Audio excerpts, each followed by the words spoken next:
Meet Olivia, a Western student. Based on this picture, we can make a few assumptions about Olivia. Maybe she just finished lecture and is reviewing her notes before she heads to her next class. Or maybe she just decided to get out of her room for a break and enjoy the weather, and maybe take her work with her to be productive. Maybe she just finished lunch and took a seat to digest herself before walking back home from campus. Based on these assumptions, you know what? Good for Olivia. But what if our assumptions were completely biased, simply because we're not seeing the full picture here? What if this picture only displays 3/4 of an entire picture? Let's take a look. Now that Olivia is accompanied by a cigarette presents us with some significant changes to our previous assumptions. So now, let's try again. Maybe instead of Olivia reviewing her notes after lecture, was forced to leave midway in order to get her nicotine fix, and is too embarrassed to walk back in class and sit next to her peers smelling like a chimney. Now she tries to self-teach what she would be missing in the remainder of the lecture. Instead of taking a break to enjoy the weather after a long day of studying, she decides that she'll just stay outside all day and have her cigarettes and study as she pleases, because walking in and out of her residence is a waste of time just to satisfy her cravings. Instead of finishing lunch and digesting herself, maybe she skipped it, since she knows her cigarette will suppress her appetite and tide her over until dinner. Maybe she took a break from walking back home simply because she was experiencing fatigue or shortness of breath and couldn't continue. It's simply amazing how big of a change our perceptions of Olivia were impacted by seeing the full picture as opposed to just 3/4 of it. The only positive assumption, or what we hope this full picture entails, is Olivia enjoying her last cigarette, studying the impacts of smoking at her age physically, socially, and emotionally, and educating herself on the various programs offered on campus to help her quit smoking successfully and never look back. As student smoking becomes a more significant ongoing health problem, it wasn't until more recently that universities have begun to notice this problem and enforce it within their respectable jurisdictions. Students use smoking as an escape from stresses in their current reality, and since most are away from home, parents are unaware of this decision that are being made by their children, allowing these students to continuously make this negative health decision and practice it more effortlessly. However, what students aren't recognizing are the various negative physical, social, and emotional health effects that they pursue in smoking cigarettes. So let's take a deeper dive into what some of the physical health effects are associated with smoking. Among young adults, the short-term health consequences of smoking include respiratory and non-respiratory effects, addiction to nicotine, and the associated risk of other drug use. Long-term health consequences of youth smoking are reinforced by the fact that most young people who smoke regularly continue to smoke through adulthood. Smoking at an early age increases the risk of lung cancer. For most smoking-related cancers, the risk rises as the individual continues to smoke. Cigarette smokers have a lower level of lung function than those persons who have never smoked. This is caused by the reduction in the rate of lung growth. In adults, cigarette smoking causes heart diseases and stroke. Studies have shown that early signs of these diseases can be found in adolescents who smoke. The resting heart rates of young adult smokers are 2 to 3 beats per minute faster than non-smokers. Smoking hurts young people's physical fitness in terms of both performance and endurance, even among young people trained in competitive running. Teenage smokers suffer from shortness of breath almost 3 times as often as teens who don't smoke, and produce phlegm more than twice as often as teens who don't smoke. Smoking can also change your physical noticeable appearance by yellowing the color of your teeth and receding and darkening of your gums. Smoking allows earlier forms of hair loss and damaged skin by wrinkling and aging. On average, someone who smokes a pack or more of cigarettes each day lives 7 years less than someone who has never smoked. Not only are students prone to the physical effects discussed, cigarettes and nicotine are affecting university students' lives socially and emotionally. More than half of students who use cigarettes do not consider themselves as smokers. They see it as a social activity rather than an outlet for stress. Although students claim smoking lowers anxiety and alleviates depression, this is only for their immediate time being. What they don't notice is nicotine starts to cause chemical changes in the brain, such as the release of dopamine. These constant chemical changes lead to irrational and irregular behavior such as violence, impulsiveness, and thoughts of suicide. It changes their personality and attitude towards themselves and others, as well as life. This quick chemical change paired with already high levels of stress and anxiety among students creates a whole mess of problems mentally, physically, and emotionally for them. Since smoking causes major weight loss, pressures of being thin paired with social approval drive students to smoke cigarettes. The physical appearances that are already associated with smoking are noticeable to the friends, and as a result will distance themselves from the smoker. Students who smoke tend to hang out with other kids who smoke and are viewed as outcasts by the majority of students who don't smoke.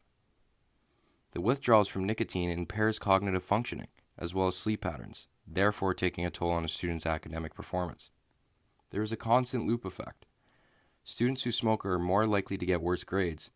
There are also students who continuously get bad grades and are more likely to turn to smoking to alleviate the stress and anxiety of getting those bad grades. Overall, according to research, smoking initiation is more likely to occur in schools with higher smoking rates. Therefore, strong enforcement of school smoking restrictions is related to lower levels of student smoking. So given this information, what's Western's approach to eliminating smoking on campus?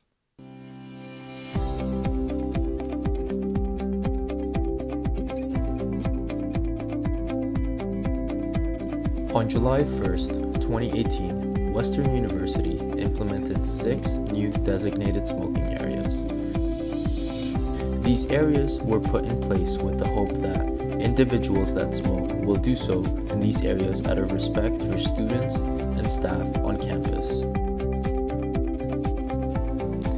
The locations of these new designated smoking areas are as follows: west of Weldon Library, west of Saugeen Maitland Hall, Middlesex College, Stadium parking lot, outside of Delaware Hall, and northeast corner of University and Perth Drive. Hello, I'm Jesse. I smoke occasionally. Hi, I'm Evan Cross. I'm a Western student and I don't smoke. I'm Mark Jones. I also go to Western and I don't smoke. I'm a third year. I'm in science and I'm not a smoker. I'm third year science and I'm not a smoker either. How do you feel about Western's approach of eliminating smoking on campus? Okay, so I have a lot of opinions on this. I definitely feel that the legislation and like the whole policy came about because of the cannabis laws and stuff like that, and they just are using smoking as a way of saying like you don't want any smoking on campus. How about their approach? Yeah. So they take the new designated areas. I think it's pretty good. I mean, I know I quit smoking a lot, so I know when I'm not smoking and I smell it, it's pretty gross. So I can kind of understand why they want people smoking outside buildings and stuff like that. So I think it's an okay approach. I think when midterms and exams start and it gets colder, I don't think people are going to be coming here. I think they're still going to be outside Weldon. So, I mean, it's a good start, I guess.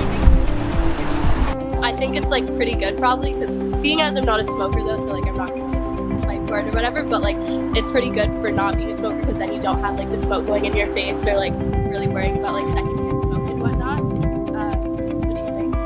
Support that. You agree? Not good. Not good. Why is that? Because for some people, for instance me, smoking is a very vital part of our daily life. Like I cannot work if I don't smoke, I cannot be productive if I don't smoke, and it really takes my research back.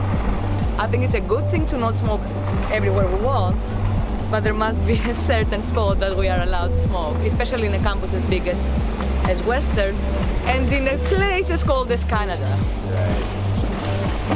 So how do you guys feel about Western's approach of eliminating smoking on campus? I think it could be a good thing. I'm not really against smoking. I just don't like it for myself. But I don't know. I think it's a good move because secondhand smoke is pretty like dangerous, and I think that like they're not completely getting rid of it right now. Like what they're doing now is they're having these areas, but then next week they're getting rid of them. So I think that it's a slow approach to a safer and free space for all students. So do you guys feel that people are abiding by the new areas? Actually, you guys are, but people who smoke cigarettes are, but people who vape are just vaping anywhere. Yeah, people vape anywhere. But like I mostly smoke in designated smoking areas, but like I'll sneak it once in a while. But I think it just don't incriminate yourself. But I don't anymore. Yeah. With that. For all the laws, definitely not. I've seen tons of people smoking in res on campus. Yeah, all the time. The fire alarm's gone off in Delhi like 5 times. Oh wow. Past 2 weeks. Yeah, I haven't seen any instance of somebody smoking in a non-designated area. Yeah, no. I was outside Nat side, like there was like 3 guys smoking outside Nat side, which like I personally like I'm not gonna be like no, like you're in a smoking area or whatever. But like they clearly weren't abiding by it. Yeah, I feel like there's not enough awareness for them actually like I didn't know that Yeah, there that's was actually true. Smoking areas I just- until you guys came and like told me. Yeah, I just found out today though, just because I saw it. So So I like feel like if there was more awareness, then more people would abide by it. I also don't know how they would like make it more aware. Cause like if they like emailed me it, I feel like I could read it. So I don't really. So that's what happened. So they actually sent like a school. Oh shoot, eh? email, and basically said like what we're doing on campus. Oh, shoot. Designated areas and the date that they want to go smoke free completely on campus. What day is that? It's July. Oh July shoot. 29th, Like yeah. so no one can smoke on campus? Oh So wow. that's the goal.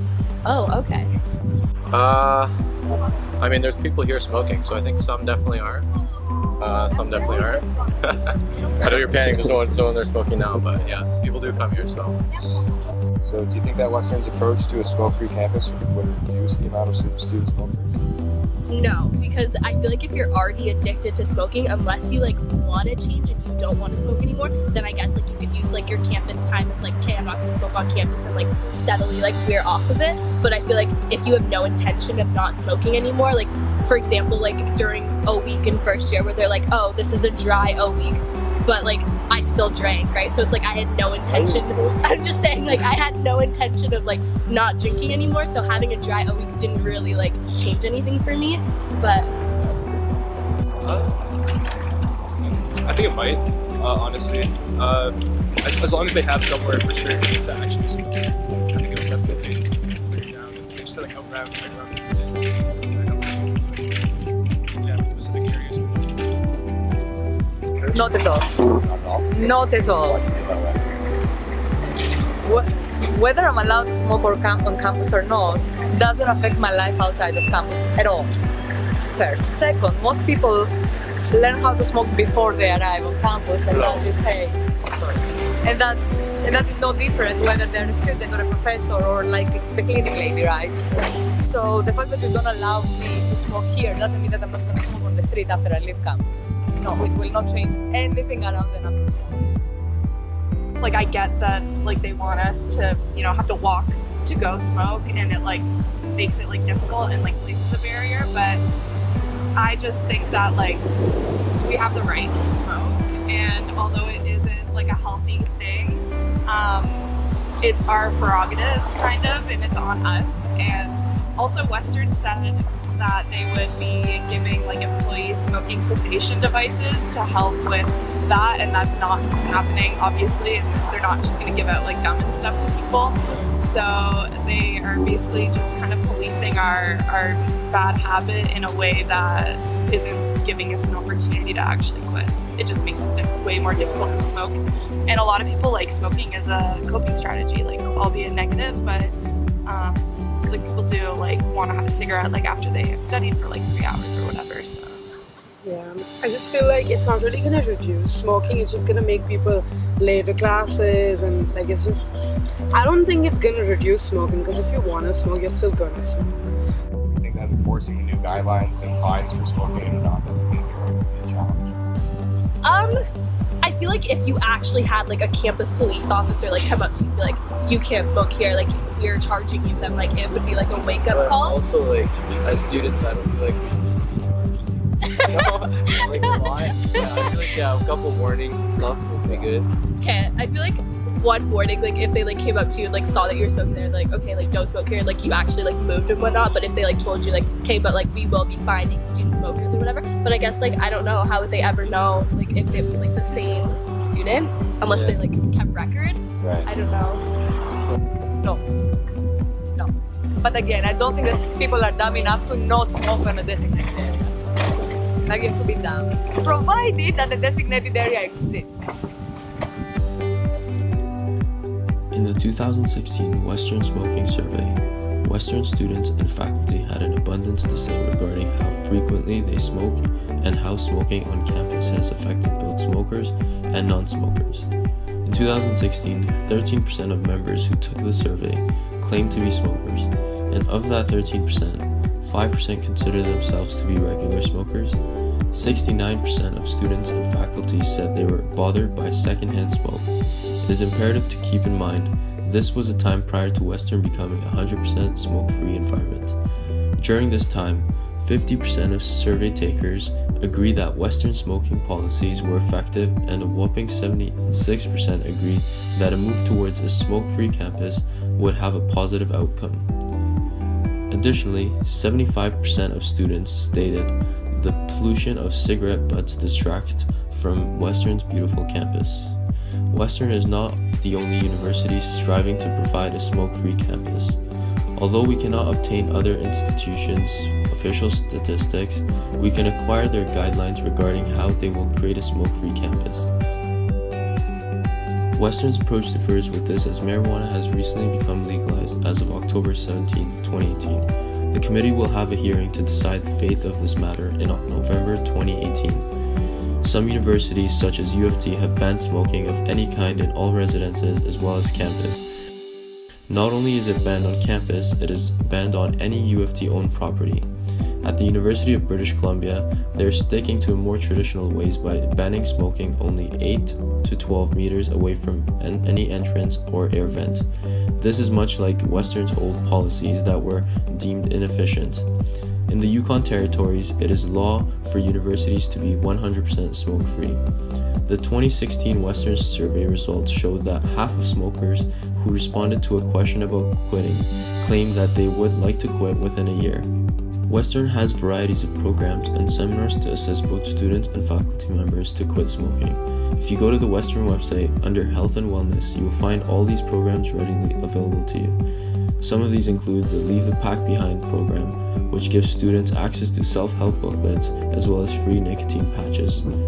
Students can also meet with specialists to help kick this habit. The Middlesex London Health Unit holds another program you can sign up for that includes a 5-week program on quitting and nicotine patches. Furthermore, you can call the Smokers Helpline at 1-877-513-5333 or visit the website for quitting programs and assistance. For staff specifically, they can go to Living Well at Western, which includes global meditation and other forms of yoga. Lastly, students can help themselves quit smoking by downloading the app Crush the Crave, which is another outlet to find helpful tips and professional assistance.